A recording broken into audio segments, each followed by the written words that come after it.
और शुरुआत करेंगे एक बड़ी खबर के साथ, जहां कांगड़ा की धौलाधार रेंज में भूकंप के झटके महसूस किए गए हैं। 2 बार ये झटके महसूस किए गए हैं।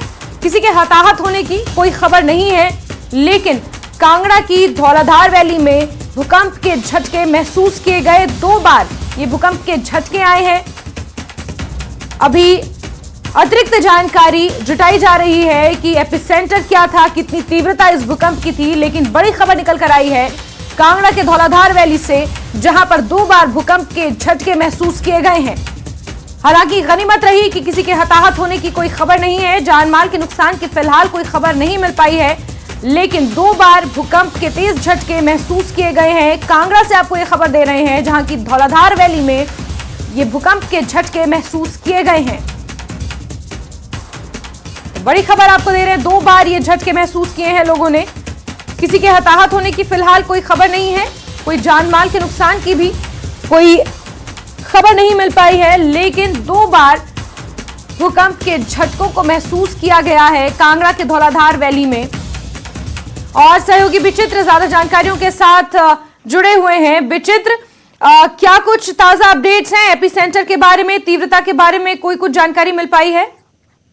जी बिल्कुल बिल्कुल जैसे देखिए, ये जो भूकंप के झटके महसूस किए गए हैं, ये हालांकि ये आबादी वाले क्षेत्र में उतने ज्यादा महसूस नहीं किए गए हैं, लेकिन क्योंकि जो मौसम विज्ञान केंद्र है उनके मुताबिक जो जानकारी हमें मिली है अब तक, उसके मुताबिक जो है ये आज सुबह ये जो झटके हैं वो महसूस किए गए हैं। यानी 5 बजकर एक समय था, जब 5 बजकर 10 मिनट का जब समय था, उस वक्त पहली मरतबा भूकंप के झटके जो है वो महसूस किए गए थे। वो उसकी तीव्रता जो आंकी गई है वो 2.80 रिक्टर स्केल के हिसाब से जो है वो आंकी गई है। और उसके तुरंत बाद जो है महज 7 मिनट के अंतराल में ही जो है दूसरा झटका एक बार फिर से महसूस किया जाता है, और उसकी जो तीव्रता रहती है वो 3.20 रिक्टर स्केल रहती है।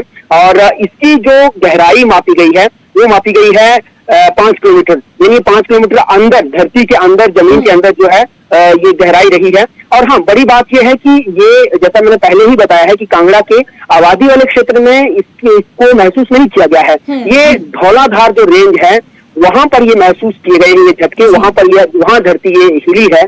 और क्योंकि मौसम विज्ञान केंद्र के मुताबिक तुरंत जो है, जैसे ही सुबह का जो बुलेटिन उनकी ओर से जारी किया जाता है, उसके मुताबिक ये सारी चीजें जो है, तमाम सब चीजें सामने आती हैं। तो उसी हिसाब से हमें भी वो जानकारी जब सुबह मिली, हालांकि क्योंकि हम लोग भी कांगड़ा में रहते हैं तो हमारी ओर से भी उतने ज्यादा महसूस ये नहीं किए गए, लेकिन हम लोग क्योंकि मौसम विज्ञान केंद्र के मुताबिक जो ये भूकंप के झटके महसूस किए जाते हैं, उसी के मुताबिक हम अपने दर्शकों को जो है, और अपने जो हमारे श्रोता होते हैं उनको अपडेट करते हैं। तो इसी हिसाब से ये जो है वो भूकंप रहा है। लेकिन हाँ, एक बात बताना बहुत यहाँ पर जरूरी हो जाता है और महत्वपूर्ण हो जाता है, क्योंकि जिस तरह से 2 बार धरती हिली है, उससे कहीं ना कहीं लोग बहुत जो है इस वक्त सहमे हुए हैं, क्योंकि साल 1905 का वाकयात जो है वो अभी भी लोग भूले नहीं है, जब कांगड़ा में जो है एक भूकंप के झटके आए थे, और यहाँ पर जो 20,000 के करीब जाने चली गई थी, और कई लोग जो है यहाँ पर घायल हुए थे, और बड़े बड़े जो ऐतिहासिक मोन्यूमेंट्स थे वो भी कहीं ना कहीं उनको नुकसान हुआ था। तो वो तमाम वाकयात भूले नहीं है। तो इसको लेकर जो है प्रशासन भी अलर्ट पर है, और बाकी लोग भी कहीं ना कहीं अब सहमे हैं, तो वो भी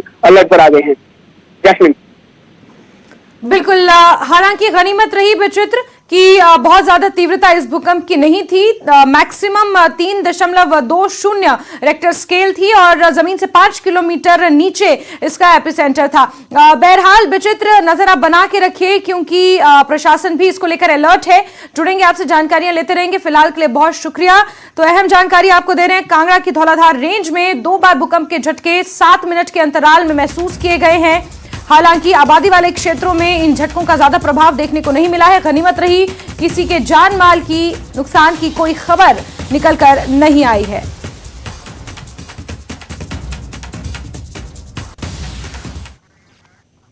चलिए आगे बढ़ेंगे खबरों में, और हिमाचल प्रदेश के सरकारी कर्मचारियों का सपना पूरा हो गया है। जी हां, कैबिनेट की बैठक में ओपीएस के फैसले पर मोहर लग गई है, जिसका नोटिफिकेशन आज जारी किया जाएगा। सुखविंदर सिंह सुक्खू सरकार ने 20 साल बाद राज्य में पुरानी पेंशन स्कीम को लागू करने का फैसला अपनी कैबिनेट में पहली बैठक में लिया है। सरकार ने लोहड़ी पर 1,36,000 कर्मचारियों को यह सौगात दी है, जिसका वादा कांग्रेस ने विधानसभा चुनाव में किया था।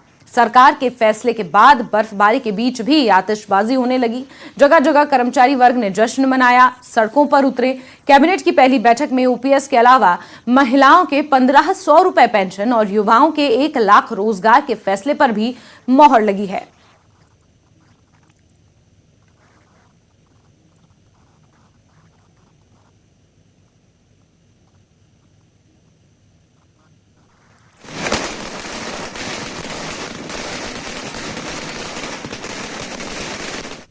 तो आप ये 2 तस्वीरें देख सकते हैं, जहां पहली कैबिनेट में ओपीएस के फैसले पर मोहर लगी है, वहीं ओपीएस के अलावा कैबिनेट की बैठक में महिलाओं को 1500 रुपए पेंशन और 1 लाख नौकरियों पर भी फैसला लिया गया है। सीएम ने बताया कि ओपीएस का नोटिफिकेशन आज जारी हो जाएगा, लेकिन महिलाओं को 1500 रुपए पेंशन और 1 लाख नौकरियों के लिए महीने भर का इंतजार करना पड़ सकता है, क्योंकि इन्हें लेकर सरकार ने 2 अलग अलग कमेटियां बनाई हैं जो 30 दिन में अपनी रिपोर्ट सौंपेंगी। उसके बाद तय होगा कि पेंशन और रोजगार कैसे दिया जाना है। 1 महीने के बाद हमारी कैबिनेट का एक्सपेंशन हुआ और हमने जो वादा किया था कि पहली कैबिनेट में, आज हमारी पहली कैबिनेट हुई जिसमें मंत्रिमंडल ने यह फैसला किया कि जितने भी सरकारी कर्मचारी और अधिकारी हैं जिन्होंने प्रदेश में विकास की नई सीमाएं लिखी हैं, नए आयाम स्थापित किए हैं, उन सबको तकरीबन 1,36,000 के करीब ये सरकारी कर्मचारी हैं जिनको ओल्ड पेंशन स्कीम का लाभ आज से मिलना शुरू हो गया है। हिमाचल प्रदेश में आधी से अधिक महिलाएं हमारी जनसंख्या में है। अब उनको हमने वादा किया था कि 1500 रुपया हम मासिक पेंशन उनको देंगे। अब 1500 रुपये मासिक पेंशन के लिए हमने वादा किया। आज पहली ही कैबिनेट में यह भी फैसला ले लिया गया कि 1500 रुपया मासिक पेंशन दी जाएगी और एक सब कमेटी धनीराम शांडिल जी के नेतृत्व में, जगत सिंह नेगी जी और अमरूद सिंह जी के नेतृत्व में बनाई गई है, जो 30 दिन के भीतर चंद्र कुमार जी के नेतृत्व में बनाई गई है। शांडिल जी, चंद्र कुमार जी और अमरूद सिंह जी, जो 30 दिन के भीतर हमें किस प्रकार इस पेंशन योजना को लागू करना है वो लागू कर दी जाएगी। 1 लाख रोजगार के अवसर पैदा करेंगे। हमने आज ये फैसला किया कि हिमाचल में युवा दर बदर भटकता है, क्या कौन से ऐसे रोजगार के साधन पैदा किए जाएं सरकारी क्षेत्र में, उस दृष्टिकोण से हम आगे बढ़ने की कोशिश कर रहे हैं। हम वैसा रोजगार नहीं देना चाहते कि जहां पेपर पहले लीक हो जाता है, पेपर बिक जाता है और लोगों को रोजगार दे दिया जाता। हम ऐसा रोजगार देना चाहते हैं जहां पारदर्शी रोजगार नीति आए। इस दृष्टिकोण से भी हम कार्य कर रहे हैं और मेरिट को उपेक्षा न की जाए। इस दृष्टिकोण से हमने एक और कैबिनेट सब कमेटी का गठन किया है, जो श्री हर्षवर्धन चौहान जी, जगत नेगी जी और रोहित ठाकुर जी के नेतृत्व में 30 दिन के, यानी कि आज 13 है, 13 फरवरी तक कैबिनेट में अपनी रिपोर्ट को सबमिट करेगी।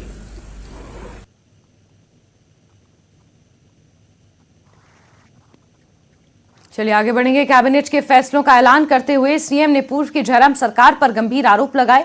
सीएम ने कहा कि पिछली सरकार राज्य पर 86,000 करोड़ का बोझ छोड़कर गई है। ऐसा किसी मुख्यमंत्री ने पहले नहीं किया है। तो 75,000 करोड़ का कर्जा हिमाचल प्रदेश की जनता पर चढ़ा हुआ है। ये कैसे सरकार चला रहे थे? कैसा इनका मंत्रिमंडल था? 75,000 और 11,000 करोड़ का ये कर्ज जोड़ लीजिए, 86,000 करोड़ रुपया, जिसमें 11,000 करोड़ हमको देना ही है। 86,000 करोड़ रुपए का कर्जा इस हिमाचल प्रदेश पर छोड़कर चले गए। और चुनाव जीतने के लिए अगर 5,000 करोड़ रुपए का और कर्जा लगा देते इन संस्थानों का खर्चा तो 91,000 हो जाता। ये इस प्रकार की सत्ता हमें छोड़कर चले गए। हम प्रदेश की जनता से अपील करना चाहते हैं, प्रदेश के सरकारी कर्मचारी और अधिकारियों से अपील करना चाहते हैं कि समय के अनुसार हमें बदलना पड़ेगा। हम हिमाचल की जनता पर आने वाले समय में कर्ज का बोझ ढाकर आगे नहीं बढ़ सकते। हिमाचल सुंदर प्रदेश है, इसलिए हमें आने वाले समय में कुछ और कड़े फैसले लेने पड़ेंगे, क्योंकि व्यवस्था को सुचारू रूप से चलाने के लिए कड़े फैसले लेने की जरूरत है।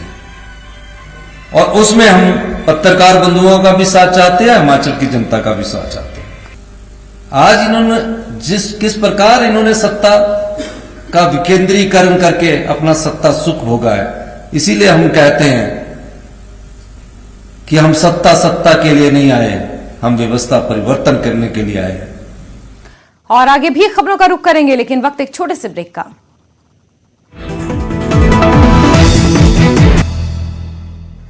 और ब्रेक के बाद खबरों के सिलसिले को आगे बढ़ाते हैं। ओपीएस के फैसले का ऐलान करने के बाद सीएम सुखविंदर सिंह सुक्खू ने न्यूज 18 से खास बातचीत की। सीएम ने कहा कि सरकार पर पहले से बकाया कर्ज के चलते ओपीएस का फैसला लेना मुश्किल था, लेकिन हमने वादा पूरा किया। हम आय के साधन बढ़ाएंगे और बाकी के वादे भी जरूर पूरे करेंगे। कैबिनेट की बैठक थी, बहुत वादे जो है किए थे चुनावों के दौरान। इस वक्त मुख्यमंत्री हमारे साथ हैं। सर, क्या कहना चाहेंगे? बड़ा तोहफा तो आपने सरकारी कर्मचारियों और अधिकारियों को दिया है। देखिए, हमने कहा था अड़चनें बहुत थी। 10,000 करोड़ का तो एरियर देना है सरकारी कर्मचारी और पेंशनर्स को। 1,000 करोड़ की ये लायबिलिटीज हो जाएगी। कहां से पैसा आना है? इन अड़चनों के बावजूद भी हमने फैसला किया कि हम सरकारी कर्मचारियों को लोहड़ी का तोहफा देंगे। उन्हें ओल्ड पेंशन स्कीम के तहत तोहफा दे दिया है और 3 वादे जो हमने अपनी गारंटी योजना में थे उसमें 3 को हमने पूरा कर दिया है। आपको भी लोहड़ी की बहुत बहुत शुभकामनाएं। महिलाएं तो इंतजार कर रही है, अब शायद 1 महीना और लगेगा। क्या उसमें कोई कैपिंग होगी? हम क्या देखेंगे? नहीं, हो जाएगा, वो जल्दी हो जाएगा, 1 महीना नहीं लगेगा। सर, जो बाकी आपने वायदे किए हैं, जो आज 3 बड़ी बातें आपने कही है, आर्थिक स्थिति का भी आपने जिक्र किया है, तो कितना कर वो जो है और ज्यादा पड़ेगा? देखिए, अभी हमने 3 वादे किए, 7 गारंटी योजनाएं 5 साल के लिए है, 10 वादे। तो अब 7 गारंटी योजनाओं पर और स्टडी करेंगे और उसके बाद जो भी बोझ होगा, सिर्फ व्यवस्था को बदलने की जरूरत है। उस व्यवस्था में हमको कई जगह आय हो रही है, भ्रष्टाचार को रोकने की जरूरत है। उस दृष्टिकोण से हम कार्य कर रहे हैं और जल्दी ही आपके पास रिसोर्स बढ़ाने के लिए भी एक ब्लूप्रिंट है। कड़े फैसले का जिक्र आपने किया सर प्रेस कॉन्फ्रेंस में, क्या समझे हम? किस बात की कटौती होगी? आने वाले समय का इंतजार कीजिए, आपको जरूर बताएंगे। तो मुख्यमंत्री ये कह रहे हैं कि अभी तक जो है, जो 3 वायदे 10 गारंटियों की जो बात कही थी, 3 ही अभी पूरे उसमें किए हैं और जो बाकी वायदे हैं वो आने वाले समय में भी जो है पूरे कर दिए जाएंगे। इस पर तैयारी जो है चल रही है। शिमला से कैमरा सहयोगी दीपक राणा के साथ रणबीर सिंह, न्यूज 18 हिमाचल। आगे बढ़ेंगे। ओपीएस पर सरकार के फैसले के बाद कर्मचारियों ने खूब जश्न मनाना शुरू कर दिया है। लोग बर्फबारी के बीच आतिशबाजी करते हुए नजर आए। ये तस्वीरें जो हम आपको दिखाने जा रहे हैं, ये एनपीएस कर्मचारियों ने राज्य उपाध्यक्ष बलदेव बिष्ट के अगुवाई में रिकांगपिओ में सड़क पर आतिशबाजी करके और एक दूसरे को मिठाइयां खिलाकर खुशी मनाई। एनपीएस राज्य उपाध्यक्ष बलदेव बिष्ट ने कहा कि ये प्रदेश के कर्मचारियों के आंदोलन की जीत है, जिससे 1,36,000 अधिकारी कर्मचारियों को ओपीएस का लाभ मिलेगा। ओपीएस को मंजूरी मिलने पर कर्मचारियों में खुशी की लहर है और सब सीएम सुक्खू का आभार भी जता रहे हैं।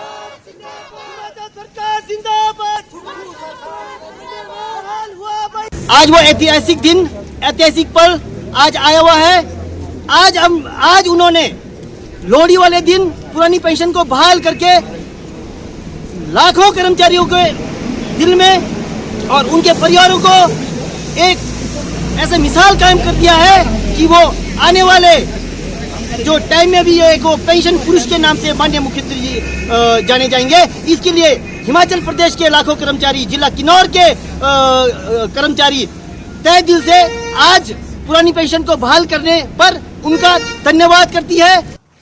कैबिनेट में ओपीएस का फैसला मंजूर होने पर चंबा में भी जश्न शुरू हो गया। यहां कर्मचारी ढोल नगाड़े के साथ बाजार में निकल आए। कर्मचारियों ने जश्न मनाते हुए कांग्रेस जिंदाबाद के नारे लगाए। कर्मचारियों का कहना था कि कांग्रेस की सरकार ने कर्मचारियों से किया वादा पूरा किया, जिससे हमेशा याद रखा जाएगा।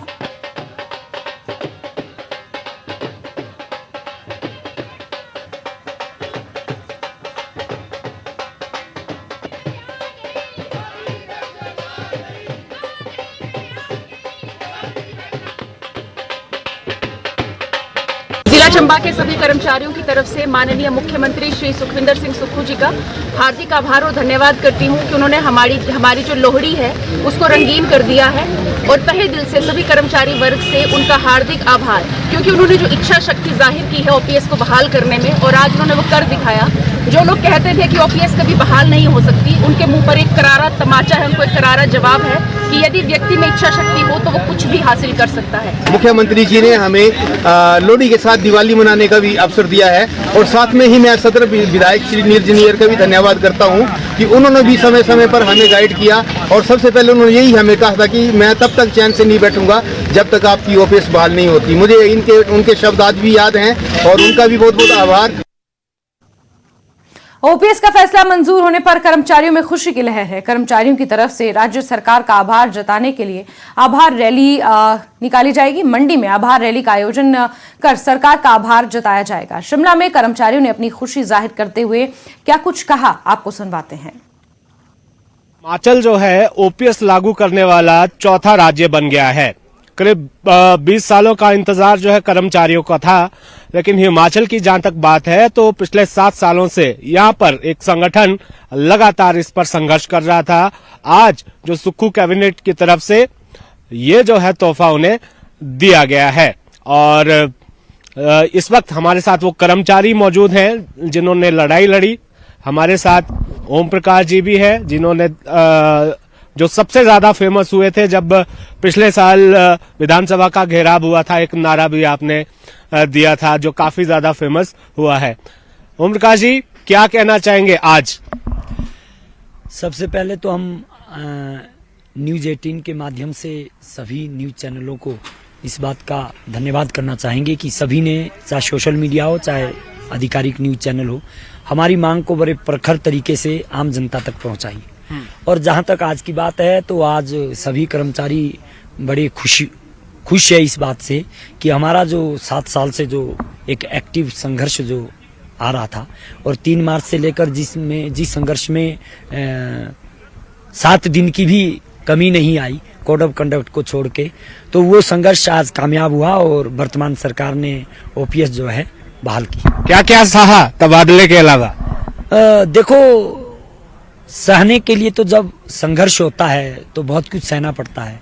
अगर एक सहने की या संघर्ष में अगर एक पीड़ित होने की बात की जाए तो मेरा अपना व्यक्तिगत मानना है कि जिस तरह का संघर्ष में रहा, जो हमें सहना पड़ा, तो वो कोई ज्यादा नहीं था, क्योंकि कई बारी संघर्ष में बहुत ज्यादा भी सहना पड़ता है जितना लंबा संघर्ष ये था। क्योंकि ये मात्र किसी एक पीढ़ी की या किसी एक कर्मचारी विशेष वर्ग की लड़ाई नहीं थी, ये भविष्य में आने वाले जो कर्मचारी है उनकी भी लड़ाई है। अगर इस को जो है एक कुतर्क करके ऐसा बढ़ाया जा रहा है कि गरीबों की नहीं है, आम जनता की नहीं है, क्यों नहीं है? प्रिविलेज क्लास को ही प्रिविलेज दे दिया? नहीं, ऐसा नहीं है। एक मध्यम वर्ग का जो युवक होता है, एक मध्यम वर्ग का जो नौजवान होता है, वही सरकारी नौकरियों में आता है। आज डांस किया, फिर हमने देखा सचिवालय के बाद खूब हमने डांस किया, आज हमने खुशी मनाई। और ये तो एक झलक थी, जैसे पिक्चर का एक डायलॉग है कि पार्टी तो अभी शुरू हुई है। जो तो पार्टी तो शुरू हुई है, इसमें अभी की झलक से ऐसा नहीं है। हम एक बहुत अच्छे तरीके से, सुनियोजित तरीके से सरकार की एक धन्यवाद रैली करेंगे और उसमें जैसे हमारी पहले से मंशा रही है उस मंशा को पूरा करेंगे। सारी बातें हो गई, अब क्या कहना चाहेंगे पूर्व मुख्यमंत्री जयराम ठाकुर को? देखो, पूर्व मुख्यमंत्री जो है अपने आप में एक बहुत बड़ी शख्सियत है, ईमानदारी की एक बहुत बड़ी मिसाल है, एक साधारण परिवार से उठे हुए व्यक्ति है और हमारे लिए सम्माननीय है, रहेंगे और थे। अगर उस नारे की वजह से कोई ये मान रहा है कि मैंने उनके सम्मान में ठेस पहुंचाई थी, तो उस चीज का उन्होंने खुद उत्तर दिया है कि उन्होंने उस नारे को एक्सेप्ट किया है। तो मुझे तो उसके स्पष्टीकरण करने की जरूरत भी नहीं है। वर्तमान मुख्यमंत्री को कैसा देखते हैं? वर्तमान मुख्यमंत्री को हमारे भाई प्रदीप जी ने बड़ा अच्छा वो दिया है। वर्तमान मुख्यमंत्री एक फिल्म नायक की तरह है, और मैंने जो इस सरकार को सरस्वती माँ ने मेरे माध्यम से जो 2 कोटेशन दी है, SSS, सत्यम शिवम सुंदरम।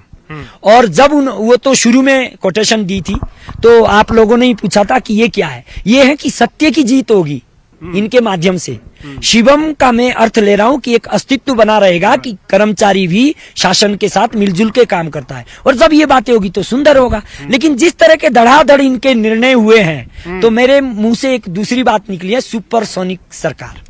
अच्छा, ये भी SSS है कि सुखविंदर सिंह सुक्खू भी SSS, सुखविंदर सिंह सुक्खू सुपरसोनिक सरकार। आगे बढ़ेंगे। न्यू पेंशन स्कीम रिटायर्ड कर्मचारी महासंघ ने भी ओपीएस के फैसले पर सरकार का आभार जताया। नूरपुर में रिटायर्ड कर्मचारी संघ के नेता डॉक्टर संजीव गुलेरिया ने कहा कि सीएम सुक्खू को पेंशन पुरुष के तौर पर याद किया जाएगा। उन्होंने सरकार से मांग की कि 10 साल से कम समय से नौकरी कर रहे कर्मचारियों को भी ओपीएस का लाभ मिलना चाहिए। मुख्यमंत्री हिमाचल प्रदेश ठाकुर सुखविंदर सिंह सुक्खू जी का आभार प्रकट करता हूँ, हार्दिक अभिनंदन करता हूँ कि आज उन्होंने इस लोहड़ी के पवित्र पर्व पर हमारे एनपीएस कर्मचारियों को ओपीएस यानी कि पुरानी पेंशन व्यवस्था फिर से लागू कर दी है। मेरा मानना है कि डॉक्टर सुखविंदर सिंह सुक्खू जी का नाम इतिहास में पेंशन पुरुष के नाम से जाना जाएगा। और इसी के साथ नमस्ते हिमाचल में अभी के लिए बस इतना ही, लेकिन हिमाचल प्रदेश की अन्य खबरों को जानने के लिए आप जुड़े रहिए न्यूज़ 18 JKLH के साथ। वक्त एक छोटे से ब्रेक का। ब्रेक के उस पार मेरे साथ देखिए डुग्गर खबरां।